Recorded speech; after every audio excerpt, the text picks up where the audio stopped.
no cenário cósmico da eternidade, onde mistérios profundos permeiam o destino final daqueles que desafiaram as leis divinas, uma narrativa grandiosa se desenrola, transcendendo o entendimento humano.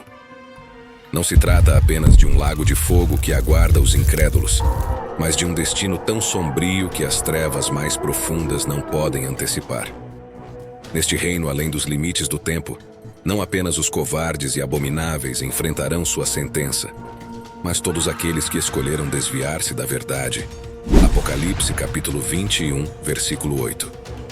O juiz supremo, cuja autoridade ressoa desde os confins celestiais até os abismos mais profundos, é revelado como Jesus.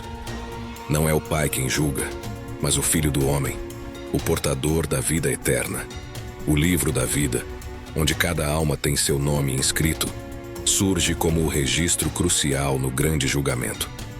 Apocalipse capítulo 20, versículo 15 afirma: a ausência do seu nome nesse livro divino leva à condenação final, lançando as almas que não estão inscritas em um abismo de desespero e agonia. Conforme os eventos se desdobram, o lago de fogo não é apenas um castigo, mas a segunda morte, uma extinção final da existência.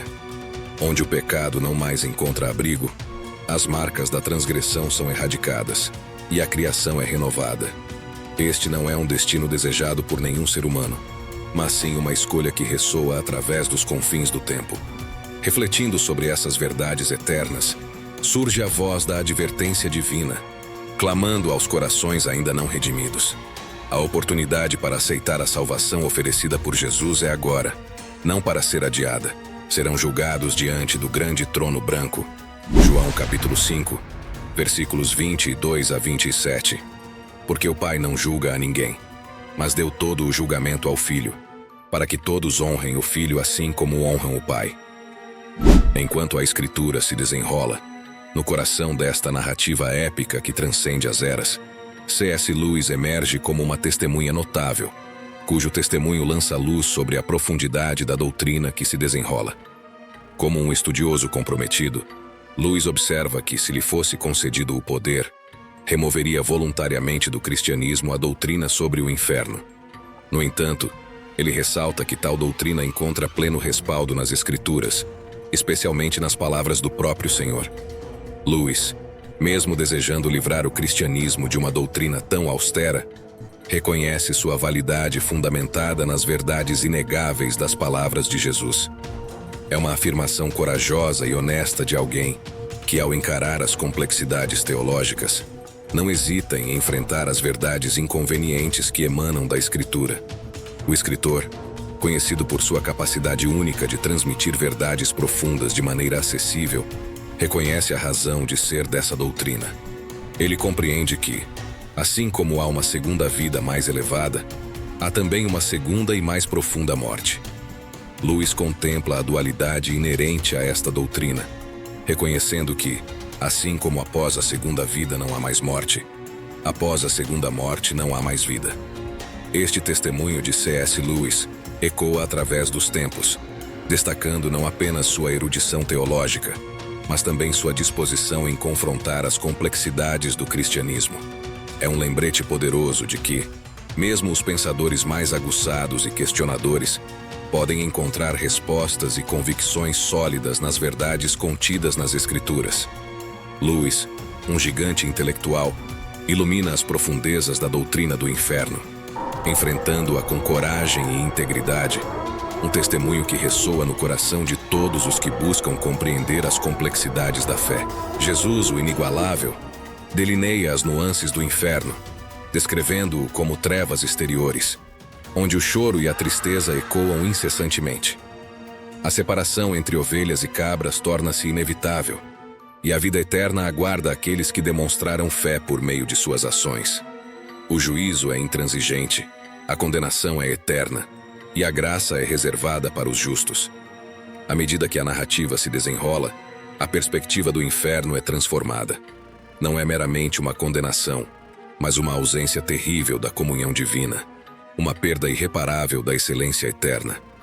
O chamado ressoa para que os justos não temam, mas para os ímpios, um aviso ressoa: temam e tremam diante do Senhor dos Senhores. Neste reino além dos céus, onde Jesus detém as chaves da morte, a humanidade é lembrada de seu destino final. O título de Senhor não pertence a César ou a qualquer imperador terreno, mas exclusivamente a Jesus Cristo. Ele retornou ao céu não apenas com sua divindade intacta, mas com o reconhecimento universal de sua majestade.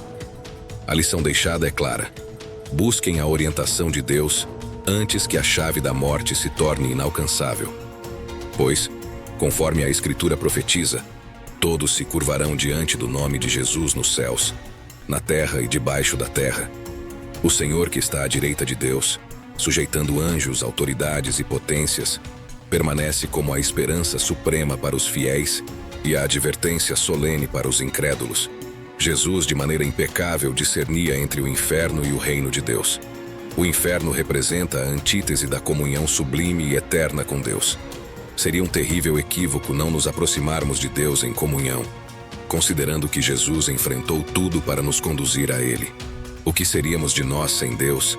Reserve um momento para refletir sobre suas ações e buscar a orientação de Deus. Quanto ao dia e a hora ninguém sabe, nem os anjos dos céus, nem o Filho, senão somente o Pai. Como foi nos dias de Noé, assim também será na vinda do Filho do Homem. Pois nos dias anteriores ao dilúvio, o povo vivia comendo e bebendo, casando-se e dando-se em casamento, até o dia em que Noé entrou na arca. E eles nada perceberam, até que veio o dilúvio e os levou a todos. Assim acontecerá na vinda do Filho do Homem. Mateus capítulo 24, versículos 36 a 39. Os não mortos se curvam diante de Jesus. Filipenses capítulo 2, versículo 10 diz: para que ao nome de Jesus se dobre todo o joelho dos que estão nos céus, na terra e debaixo da terra. É evidente que Jesus Cristo é o Senhor. Isso implica não apenas que ele retornou ao céu com sua humanidade adicionada à sua divindade, mas também com o reconhecimento entre os homens de sua identidade e a reverência que merece. Isso era desconhecido antes da encarnação e da revelação plena de sua pessoa e obra, conforme descrito em Filipenses capítulo 2, versículos 6 a 8. Embora nossa natureza tenda a desejar a exaltação e evitar a humilhação, a confissão de que Jesus Cristo é o Senhor destaca a palavra Kyrios, especialmente no contexto da compreensão da igreja primitiva. Não podemos ignorar o significado de que, posteriormente no Império Romano, todos eram compelidos a jurar lealdade ao imperador, declarando que César era o Senhor. Os cristãos viam isso como idolatria e se recusavam a participar, muitas vezes pagando o preço com suas vidas. Paulo não tem dúvidas sobre quem é o verdadeiro Senhor. Ele não será julgado perante César, pois César pode ter um alto nome, mas não é o nome que está acima de todos os nomes, o nome pertencente a Jesus Cristo. A glória de Deus Pai é proclamada ao afirmarmos que Jesus Cristo é o Senhor. Essa representação de Jesus em Filipenses capítulo 2, versículos 5 a 11, foi apresentada por Paulo com o único propósito de proporcionar educação teológica aos filipenses. Ele os equipou para enfrentar as dificuldades que estavam vivenciando e para praticar uma verdadeira unidade cristã em tempos desafiadores.